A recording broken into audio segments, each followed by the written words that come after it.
they die and return to their dust. When you send forth your Spirit, they are created, and you renew the face of the ground. May the glory of the Lord endure forever.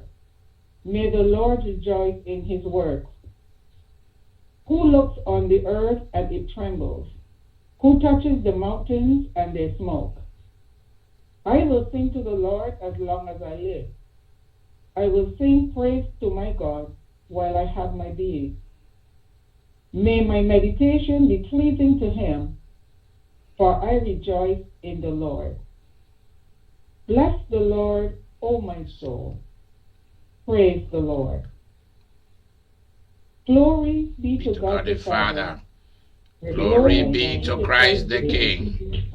Glory be to the Holy Spirit, both now and forever. Amen. Amen. Amen. Amen.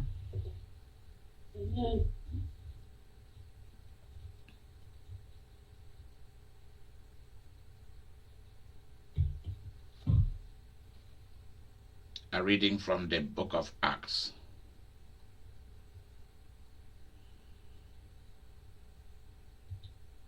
When the day of Pentecost had come, they were all together in one place. And suddenly from heaven there came a little rush of a violent wind, and it filled the entire house where they were sitting. Divided tongues as of fire appeared among them, and a tongue rested on each of them. All of them were filled with the Holy Spirit and began to speak in other languages, as the Spirit gave them ability.